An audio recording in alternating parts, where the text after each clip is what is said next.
atau begadang hingga 7 hari lamanya untuk menghibur keluarga yang Assalamualaikum dengan warahmatullahi harapan wabarakatuh. agar keluarga yang Perkenalkan, nama saya Jenny Kaveprianti dari Manajemen A3 2022. Di sini saya akan memberikan pembahasan sedikit tentang tradisi yang ada di masyarakat, yaitu tradisi tahlilan. Yang dikenal di tanah Jawa adalah Wali Songo, maka budaya lelean dan haul 40 hari, 100 hari, dan 1000 hari tadi dikolaborasikan dengan bacaan-bacaan kalimat thayyibah. Tahlilan adalah suatu kegiatan membaca surat Yasin dan membaca kalimat tahlil. Kalimat tahlil itu adalah la ilaha illallah.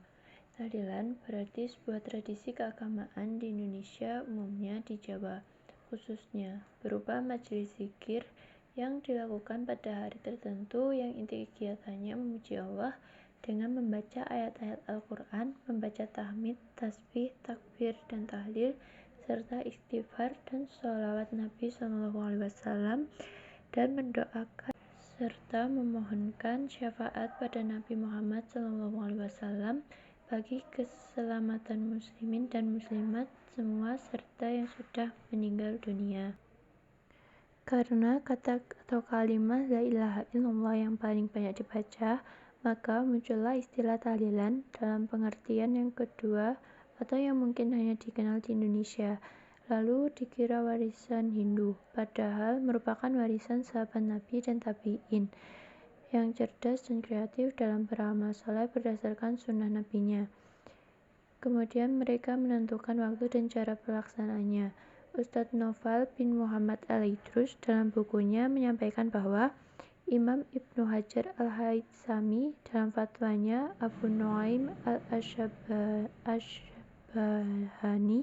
dalam kitabnya Hilyatul Auliya, dan Imam Suyuti dalam kitabnya Al-Hawidhil Fatawa menyebutkan bahwa seorang sahabat bernama Tawus, salah seorang perawi hadis soheh berkata, Innal mauta yuftanuna fi kuburihim sab'an fakanu yastajibuna an tut'imu anhum tilkal ayyam.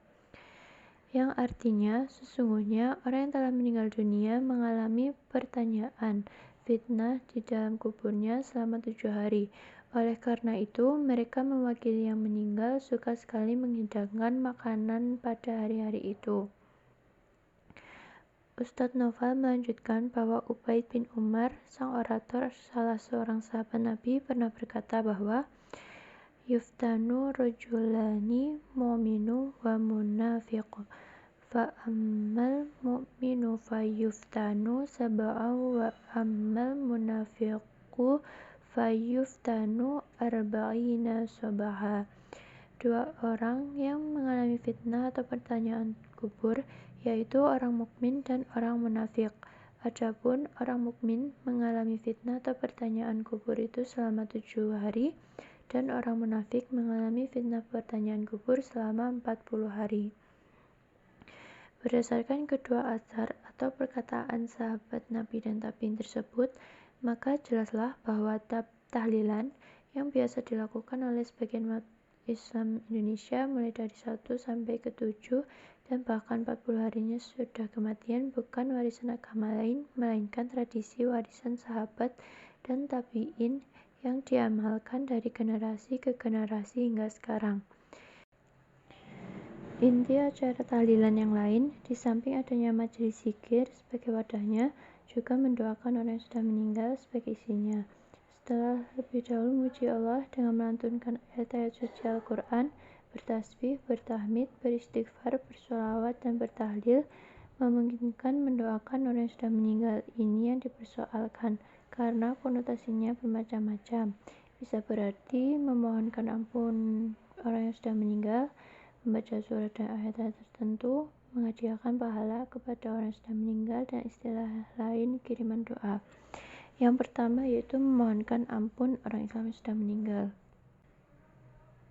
Atha bin Yasar radhiyallahu an menceritakan bahwa Aisyah radhiyallahu an mengatakan bahwa pada setiap akhir malam saat tidur di rumahnya Rasulullah pergi keluar ziarah atau nyekar ke makam, ke kuburan atau pemakaman Baqi, dan di sana mendoakan ahli kubur Baqi agar mendapatkan ampunan dari Allah Subhanahu wa taala.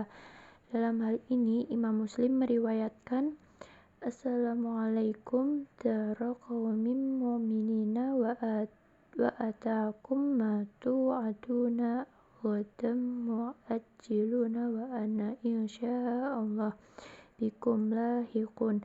Allahumma ighfir li ahli baqi'il gharqad. Rawahul Muslim. Artinya, salam sejahtera wahai penghuni rumah-rumah yang rumahnya orang-orang yang beriman, dan telah tiba kepadamu apa yang telah dijanjikan Allah, dan jika diizinkan Allah, kami akan menyusul kalian. Ya Allah, ampunilah penghuni pemakaman Baqi al-Gharqad. Hadis riwayat Muslim. Ketika Sayyidah Aisyah bertanya kepada Nabi, kenapa beliau senantiasa keluar ziarah kubur di akhir malam, Rasulullah SAW menjawab, Amaroni an atiyal baqi'a fastaghfira lahum. Rawahul Muslim. Artinya, Jibril memerintahkan aku untuk mendatangi pemakaman Baqi dan memintakan ampun mereka. Hadis riwayat Muslim. Dari hadis-hadis di atas, maka jelaslah kepada kita bahwa mendoakan dan memohonkan ampun saudaranya seagama seiman, walau tidak ada hubungan darah sekalipun yang sudah meninggal, terlebih dahulu adalah ajaran dan dilakukan oleh Rasulullah SAW yang harus kita ikuti. Membaca surat-surat dan ayat-ayat tertentu. Novel bin Muhammad Al-Idrus menulis dalam bukunya kurang lebih sebagai berikut. Yang pertama, Rasulullah SAW mengajarkan agar kita di samping meminta ampunan atau istighfar, juga agar membacakan surat Yasin kepada saudara kita yang sudah meninggal. Sebagaimana sabdanya, yang artinya surat Yasin adalah jantung Al-Quran. Tidaklah seseorang membacanya karena mengharapkan keridhaan Allah SWT dan negeri akhirat, melainkan Allah mengampuninya. Dan bacalah surat Yasin kepada orang yang sudah meninggal dunia di antara kamu. Hadis riwayat Ahmad. Yang kedua yaitu Imam Tabrani dan Imam Baihaqi meriwayatkan bahwa Sayyidina Abdullah bin Umar radhiyallahu an berkata, aku mendengar Rasulullah bersabda, yang artinya, jika salah seorang di antara kamu meninggal dunia, maka jangan tahan jenazahnya, segera dia bawa ke kuburannya dan bacakanlah surah Al-Fatihah di dekat kepalanya dan akhir surah Al-Baqarah di dekat kedua kakinya. Hadis riwayat Tabrani dan Baihaqi. Yang ketiga, dalam sebuah riwayat diceritakan bahwa Amirul Mukminin Sayyidina Umar bin Khattab radhiyallahu an sebelum meninggal berwasiat agar setelah selesai penguburannya hendaknya dibacakan untuk dirinya awal dan akhir surat Al-Baqarah tepat di samping kepalanya. Yang keempat, Ibnu Al-Qayyim Al-Jauziyah dalam kitabnya Ar-Ruh menyebutkan kebiasaan sahabat dan salaf membaca Al-Quran di kuburan atau makam saudaranya sesama muslim. Dan beliau menyebutkan bahwa Al-Khalal dalam kitabnya Al-Jami' meriwayatkan bahwa Asy-Syafi'i berkata, yang artinya dahulu sahabat Ansor, jika meninggal salah seorang di antara mereka, maka berulang kali mendatangi makamnya, ziarah kubur, dan membacakan Al-Quran di sana. Yang kelima, Imam Tabrani dalam Mu'jam Al-Kabir meriwayatkan bahwa Abdurrahman bin Ala bin Najlal menyebutkan bahwa ayahnya berwasiat pada dirinya, yang artinya, wahai anakku, jika aku meninggal dunia, maka buatkanlah liang lahat untukku. Ketika engkau meletakkan aku dalam liang lahat tersebut, ucapkanlah Bismillah wa ala millati Rasulillah. Kemudian timbunlah aku dengan tanah perlahan. Lalu bacakanlah di dekat kepalaku awal dan akhir surat Al-Baqarah, karena sungguhnya aku mendengar Rasulullah berkata demikian.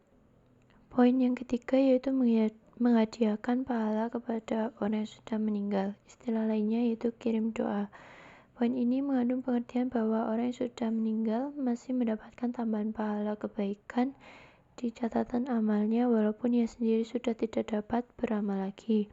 Hal ini terjadi karena sedekah jariyah yang ia lakukan, ilmu yang pernah ia ajarkan kepada seseorang dan orang itu mengamalkannya, serta doa yang senantiasa dipanjatkan oleh anaknya yang soleh dan kaum kerabatnya atau orang lain. Nah, untuk selanjutnya yaitu tradisi yang ada di desa saya yaitu tradisi tahlilan yang biasa dilakukan pada hari Jumat setelah sholat asar.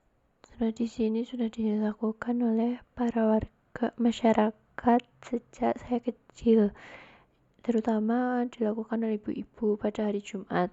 Jika bapak-bapak melakukan tahlilan pada malam Kamis atau hari Kamis malam. Tata cara pelaksanaannya pun sama dengan pemaparan yang di depan tadi, yaitu biasanya berangkatnya waktu asar, lalu sholat berjamaah, lalu dimulai acara bacaan Yasin dan tahlil. Jika bapak-bapak biasanya dilakukan pada Kamis malam sama setelah sholat Isya berjamaah. Kesimpulannya, tahlilan merupakan sebuah tradisi yang ada pada saat para wali melakukan dakwah di Pulau Jawa, yang tradisinya masih terus dilakukan sampai sekarang oleh umat Islam. Tradisi ini hanya ada atau dilakukan di Indonesia, khususnya daerah Jawa. Tradisi ini tidak bid'ah karena masih sesuai dengan syariat Islam, hanya saja tidak dicontohkan atau dilakukan oleh Rasulullah dan Nabi-Nya. Karena tradisi ini ada berkat kreativitas dan inovasi yang dilakukan para wali dengan cara mengkolaborasikan dengan tradisi yang sudah ada, yaitu tradisi lelean atau melean.